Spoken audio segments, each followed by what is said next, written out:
আসসালামু আলাইকুম সম্মানিত দর্শক মণ্ডলী। অত্যন্ত আনন্দ চিত্তে আজকে আপনাদের সামনে কিছু কথা শেয়ার করার জন্য উপস্থিত হয়েছি।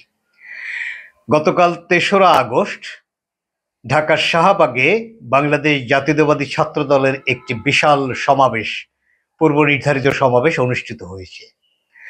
আমি বাংলাদেশ জাতীয়তাবাদী ছাত্র দলের একজন কর্মী হিসেবে আমার রাজনৈতিক জীবন শুরু হয়েছিল এবং আপনারা যারা আমাদের বয়সী বা কাছাকাছি বয়সী তাদের স্মরণ আছে ১৯৯০ সালের যে গণ অভ্যুত্থান সেটির নেতৃত্ব দিয়েছিল বাংলাদেশ জাতীয়তাবাদী ছাত্রদল। তখন ডাকসু ছাত্রদলের নিয়ন্ত্রণে ছিল। সেই ডাকসুর নেতৃত্বেই ৯০-এর এরশাদ বিরোধী স্বৈরাচার আন্দোলনের বিজয়। এবং আপনাদের আরও স্মরণ আছে যে বিএনপি চেয়ারপারসন বেগম খালেদা জিয়া রাজপথে ৯ বৎসরের যে স্বৈরাচার বিরোধী আন্দোলন এবং তার যে সাফল্য, এই সাফল্যের মূল এবং প্রধান ভ্যানগার্ড ছিল বাংলাদেশ জাতীয়তাবাদী ছাত্রদল। তখন বাংলাদেশ জাতীয়তাবাদী ছাত্রদল বাংলাদেশের মানুষের কাছে অত্যন্ত স্নেহের, শ্রদ্ধার এবং আকর্ষণের বিষয়বস্তু ছিল। দীর্ঘ পথ পরিক্রমায় এই ছাত্রদল ভিন্ন রূপে মানুষের সামনে অনেক সময় আবির্ভূত হয়ে তারা চরম বিতর্কিত এবং সমালোচিত হয়েছিল। অন্তর্দ্বন্দ্ব, ছাত্রদের ছাত্রসুলভ আচরণ না করা এবং গড্ডালিগা প্রবাহে গা ভাসানো, এই ধরনের নানা অভিযোগে অভিযুক্ত ছিল বাংলাদেশ জাতীয়তাবাদী ছাত্রদল। বিএনপির ভারপ্রাপ্ত চেয়ারম্যান জনাব তারেক রহমানের তত্ত্বাবধানে এবং দলের হাইকমান্ড এবং অন্যান্য সংশ্লিষ্ট যারা তাদের খুব যত্নে গত ১ বছরে ছাত্রদল যে অন্য একটা রূপ পরিগ্রহ করেছে সেটি তারা প্রমাণ করতে সক্ষম হয়েছে ৩ আগস্ট ঢাকার শাহবাগের এই সমাবেশকে কেন্দ্র করে। এমনকি বিএনপি করেন না, বিএনপির সমালোচনা করেন সেই ধরনের আমলা, রাজনৈতিক বিশ্লেষক, অন্য রাজনৈতিক দলের নেতা এবং বিশ্ববিদ্যালয়ের শিক্ষক সহ নানা শ্রেণী পেশার যারা গতকাল টেলিভিশন টক শোগুলোতে অংশগ্রহণ করেছিলেন তারাও দেখলাম ছাত্রদলের এই সমাবেশকে অত্যন্ত শৃঙ্খলাপূর্ণ, শান্তিপূর্ণ এবং তাদের বক্তব্যের ভাষা ভবিষ্যতের জন্য অত্যন্ত আদর্শিক ভাষা, সামগ্রিক কর্মকাণ্ডে তারা প্রশংসা করেছেন। একই দিনে ঢাকাতে কেন্দ্রীয় শহীদ মিনারে নবগঠিত রাজনৈতিক দল এনসিপির একটি সমাবেশ ছিল এবং এই এনসিপিও মূলত ছাত্রদের দ্বারা সংগঠিত একটি রাজনৈতিক দল। গত জুলাই আগস্টের গণ অভ্যুত্থানে যথেষ্ট ভূমিকা পালনকারী বৈষম্য বিরোধী ছাত্র আন্দোলনের অনেকেই এই এনসিপি নেতৃত্ব দিচ্ছেন। যদি একথা নিশ্চিতভাবে বলা যায়, বৈষম্য বিরোধী ছাত্র আন্দোলনের ব্যানারে যে সাধারণ ছাত্ররা সেদিন ফ্যাসিবাদের পতনে অংশগ্রহণ করেছিল, রক্ত দিয়েছিল, শহীদ হয়েছিল, তাদের সকলকে এনসিপি ওন করেন না, অথবা তারা সকলে এনসিপি করেন না। এই বৈষম্য বিরোধী ছাত্র আন্দোলনের প্ল্যাটফর্মে একটি বড় ধরনের ভূমিকা ছিল বাংলাদেশ জাতীয়তাবাদী ছাত্র দলের এবং তারাও রাজনীতিতে ওই সময় ফ্যাসিবাদ বিরোধী আন্দোলনে ব্যাপক ভূমিকা বাংলাদেশ জাতীয়তাবাদী ছাত্রদল পালন করেছে।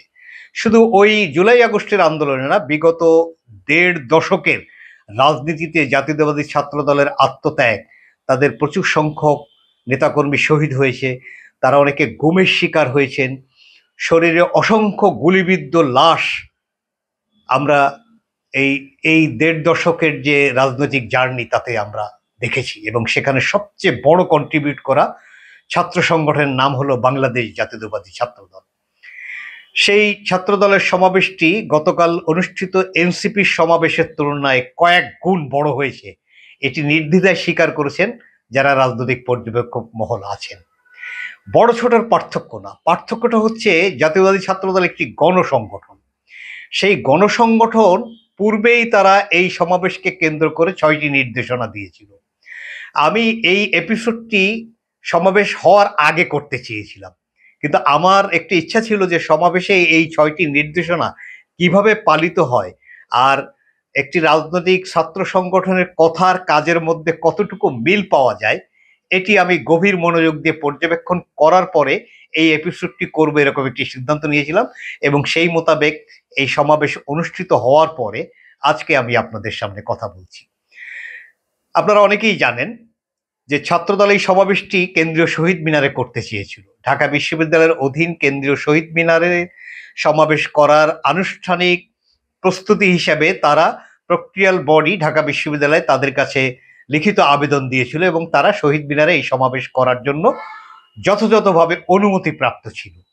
এনসিপি গত বছর ৩রা আগস্ট তারা ওই শহীদ মিনার থেকেই এক দফার আন্দোলনের ঘোষণা দেওয়া হয়েছিল বৈষম্য বিরোধী ছাত্র আন্দোলনের প্ল্যাটফর্মে। তারা তাদের সেই স্মৃতিকে জাগরুক রাখতে তারা ছাত্রদলকে অনুরোধ করেছিল যে তারা তাদের সমাবেশটি কেন্দ্রীয় শহীদ মিনারে করতে চায়। ছাত্রদলের আইনগত যথেষ্ট ভিত্তি থাকা সত্ত্বেও তারা যদি ওখান থেকে সরতে না চেতেন তাহলে কোনোভাবেই ওখানে এনসিপির সমাবেশ করা সম্ভব হতো না, এটি আমরা স্বাভাবিকভাবেই ধরে নিচ্ছি। ছাত্রদল সংবাদ সম্মেলনে করে তারা বলেছে, পরমত সহিষ্ণুতা এবং রাজনৈতিক উদারতার একটি বড় উদাহরণ সৃষ্টির জন্যই তারা এনসিপিকে শহীদ মিনারে সমাবেশ করতে দিয়ে তারা তাদের সমাবেশ শাহবাগে স্থানান্তরিত করল। এবং একই সংবাদ সম্মেলনে ছাত্রদলের সভাপতি, সাধারণ সম্পাদক এবং সিনিয়র নেতৃবৃন্দ উপস্থিত হয়ে শাহবাগে সমাবেশ হলে ঢাকা শহরে বিশেষ করে ওয়ার্কিং ডেতে একটা বড় ধরনের জটিলতা তৈরি হয়, যান জন চলাচল এবং নাগরিকদের অসুবিধা হয়। সেজন্য ওই একই সংবাদ সম্মেলনে ছাত্রদল পূর্বেই নাগরিকদের কাছে ক্ষমা এবং দুঃখ প্রকাশ করে তারা বক্তব্য দিয়েছিল। এটিও একটি রাজনীতিতে অত্যন্ত ইতিবাচক দিক। সেই স্বেচ্ছায় এনসিপিকে জায়গা ছেড়ে দিয়ে ছাত্রদল শাহবাগে আসার পরে আমরা এটাও প্রশংসা করি যে এনসিপির নেতৃবৃন্দ পরবর্তীতে ছাত্রদলের এই উদারতা প্রশংসা করে তারাও বক্তৃতা দিয়েছে। রাজনীতিতে আমরা এই চিত্রটি আসলে নাগরিক হিসাবে দেখতে চাই। এই ধরনের একটি সুন্দর প্রস্তুতির মধ্য দিয়ে অনুষ্ঠিত সমাবেশে ছাত্রদল তাদের দেশের সমস্ত ইউনিটগুলোকে 6টি দফার নির্দেশনা প্রদান করেছিল। আমি সেই 6 দফার নির্দেশনা একটু আপনাদের সামনে পড়ে শোনাই। ছাত্র সমাবেশে কোনো ধরনের ব্যানার, ফেস্টুন, প্লাকার্ড নিয়ে আসা যাবে না। আমরা লক্ষ্য করেছি প্রায় শতভাগ এই নির্দেশনা ছাত্রদলের সারা দেশ থেকে যাওয়া বিপুল সংখ্যক কর্মী এবং সম্ভবত বাংলাদেশে ছাত্র সংগঠনের আয়োজনে এটি সবচেয়ে বড় সভা গতকাল অনুষ্ঠিত হয়ে গেছে, একথা বলাই যায়। সেখানে কোনো ব্যানার, ফেস্টুনের বাহুল্য ছিল না। দারুণ একটি সুদৃশ্য সমাবেশ আমরা লক্ষ্য করেছি। 2, সমাবেশের শুরু থেকে শেষ পর্যন্ত নির্ধারিত জায়গায় সকল ইউনিটকে বাধ্যতামূলকভাবে অবস্থান করতে হবে, অর্থাৎ পূর্ব থেকে স্ব ইউনিটের জন্য জায়গা আলাদা করা থাকবে, জেলা এবং অন্যান্য যে ইউনিটগুলো সেখানে উপস্থিত হবে এবং সেভাবেই তাদের বসতে হবে। আমরা নিশ্চিত হয়েছি গতকাল ছাত্রদলের সারা দেশ থেকে যাওয়া নানা ইউনিট সেভাবেই তারা অবস্থান করেছিল, কোনো বিশৃঙ্খলা এখানে সৃষ্টি হয়নি। 3 নম্বর, কাঁটাবন মোড় থেকে আজিজ সুপার মার্কেট ও পিজি হসপিটালের মাঝের গলি দিয়ে হোটেল ইন্টারকন্টিনেন্টাল পর্যন্ত অ্যাম্বুলেন্স সহ জরুরি সেবায় নিয়োজিত যানবাহন চলাচলে সহযোগিতা করা। আমরা জানি পাশেই পিজি হসপিটাল দেশের একটি প্রধানতম চিকিৎসা কেন্দ্র। সেইটাকে বিবেচনায় রেখে এই ধরনের একটি নির্দেশনা এবং তা প্রায় পরিপূর্ণরূপে বাস্তবায়ন হওয়া নিশ্চয়ই ছাত্রদলকে প্রশংসা করার একটি গুরুত্বপূর্ণ উপাদান। 4, ছাত্রদলের কোনো ইউনিটের গাড়ি কোনো অবস্থাতেই ঢাকা বিশ্ববিদ্যালয়ে প্রবেশ করতে পারবে না। আমরা লক্ষ্য করছি ছাত্রদলের জেলা ইউনিট বা অন্যান্য ইউনিটগুলো তারা আগেই এটা নির্দেশনা দিয়েছিল এবং তারা সমাবেশ স্থল থেকে কয়েক কিলোমিটার দূরে সুবিধাজনক স্থানে, যেখানে যান এবং জনচলাচলে তেমন কোনো বিঘ্ন সৃষ্টি হবে না, সেখানেই তারা সারা দেশ থেকে যাওয়া গাড়িগুলো তারা রেখেছিল। এটিও নিঃসন্দেহে একটি ডিসিপ্লিন সংগঠনের কার্যকারিতা প্রমাণ করে। 5, ব্যক্তিগত শোডাউন ও মিছিল নিয়ে সমাবেশে স্থলে আসা যাবে না। এটিও আমরা দেখেছি কার্যকরভাবে প্রয়োগ করা হয়েছে। আমরা জানি এই ব্যক্তিগত শোডাউনের নামেই আসলে যে কোনো জনসমাবেশে একটা বিশৃঙ্খলা ঘটে। অনেক সময় সমাবেশের মূল স্পিরিট, সমাবেশের মূল দাবি এগুলো পিছনে পড়ে যায় এই ব্যক্তিকেন্দ্রিক শোডাউনের আড়ালে। সেটিও যথেষ্ট গুরুত্ব দিয়ে নিয়ন্ত্রণ করতে সক্ষম হয়েছে গতকাল ছাত্রদলের এই তরুণ তুর্কিরা। এবং আমি লক্ষ্য করেছি ছাত্রদলের প্রেসিডেন্ট সেক্রেটারি উভয় মঞ্চ থেকে নিচে নেমে এসে তারা এই শৃঙ্খলা রক্ষায় ব্যাপক ভূমিকা পালন করেছেন এবং তাদের পোশাক আশাক ছিল দারুণভাবে ক্যাজুয়াল। একটি সমাবেশে আসার জন্য আমরা যে ধরনের মেকআপ, গেট আপ এটা দেখি, ছাত্রদলের প্রেসিডেন্ট সেক্রেটারি সহ নেতৃবৃন্দকে আমার মনে হয়েছে গতকাল তার প্রকৃত অর্থেই ভলেন্টিয়ারের মেকআপ, গেট আপে তারা যথাযথ ভূমিকা পালন করেছেন। এটা তারা প্রশংসার দাবি রাখে। 6 নম্বর, সংশ্লিষ্ট ইউনিটের জন্য সকল নির্ধারিত স্থান পরিষ্কার করে সমাবেশের স্থল ত্যাগ করতে হবে। এটি আমার ছিল আজকের আলোচনার সবচেয়ে মূল ফোকাস।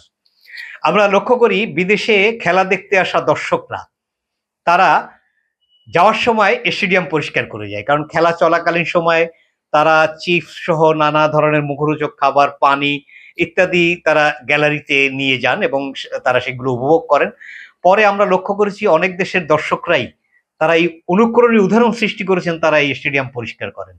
এরপরে এটা বিস্তৃত হতে হতে আমাদের বাংলাদেশেও এসেছে এবং আমরা গতকাল দেখেছি ছাত্র দলের ছেলেরা সমাবেশ 6টার মধ্যে তারা শেষ করেছে, যেহেতু অফিস ফেরত নাগরিকরা তাদের বাসায় ফিরতে জটিলতা যাতে কম হয় সেজন্য 6টার পূর্বেই এত বড় বিশাল সমাবেশ বক্তৃতা সমাবেশ সংক্ষিপ্ত করে তারা 6টার মধ্যে এই সমাবেশের কার্যক্রম শেষ করেছে এবং যে যে ইউনিট যেখানে বসেছিল সেখানে তাদের কর্মীরা ছাত্রদল কেন্দ্রীয় কমিটির তত্ত্বাবধানে তারা তাদের দুপুরের খাবারের যে প্যাকেট, ওখানেই দুপুরে তারা খাবার গ্রহণ করেছে, পানির বোতল এবং অন্যান্য যা তাদের কাছে যে সমস্ত উপাদান তারা নিয়ে এসেছিল, প্রয়োজন ছিল, যার বর্জ্য তারা রাস্তা বা কোথাও ফেলেছিল, সেগুলো তারা পরিপূর্ণরূপে পরিষ্কার করে স্থান ছেড়েছে।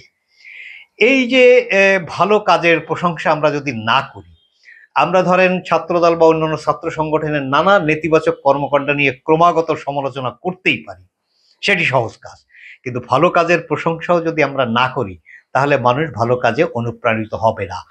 আমরা গতকাল বিএনপি নেতৃবৃন্দের বক্তব্য শুনেছি, ছাত্র নেতৃবৃন্দের বক্তব্য শুনেছি, বিএনপির ভারপ্রাপ্ত চেয়ারম্যান তারেক রহমান সাহেবের দিক নির্দেশনামূলক বক্তব্য শুনেছি, যেখানে তিনি ছাত্রদের এই শক্তিকে কর্মশক্তিতে রূপান্তরিত করার মতো দিক নির্দেশনামূলক বক্তৃতা দিয়েছেন।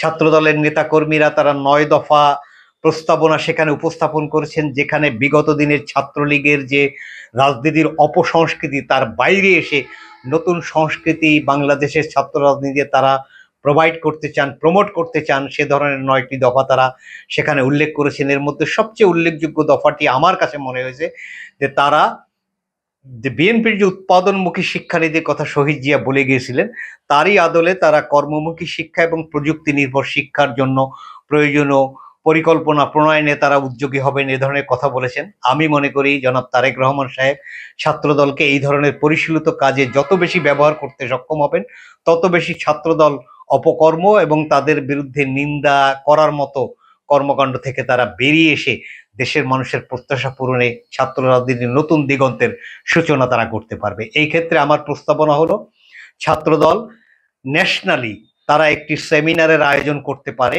কর্মশালার আয়োজন করতে পারে, সেটি কয়েক স্তরে ভাগ করে কয়েকদিন ব্যাপী হতে পারে, যেখানে বাংলাদেশের প্রথিতযশা শিক্ষাবিদরা, অন্যান্য দেশে যারা এক্সপার্টিস হিসেবে কাজ করেছেন, শিক্ষা নিয়ে যারা গবেষণা করেন, এমনকি সাধারণ মানুষের চাহিদা, এমনকি একজন কৃষকের কি চাহিদা, এগুলো নিয়ে তারা কয়েকদিন ব্যাপী কয়েক স্তরে বিভক্ত করে একটি সেমিনার করে দেশে একটি যুগোপযোগী, কর্মনির্ভর, কর্মমুখী এবং প্রযুক্তি নির্ভর আধুনিক পৃথিবীতে চলার মতো যোগ্য একটি শিক্ষানীতি পরিকল্পনা এবং প্রণয়নে তারা কার্যকর ভূমিকা রাখতে পারে। এক্ষেত্রে তারেক রহমান সাহেব যথাযথই বলেছেন, তিনি কয়েকটি ভাষা শিক্ষার উপরে গুরুত্ব দিয়েছেন, যে ভাষাগুলো শিখতে পারলে আমাদের তরুণরা সারা বিশ্বে তাদের কর্মক্ষেত্র নিজেরাই সেই রাস্তাটা ওপেন করে নিতে পারবেন।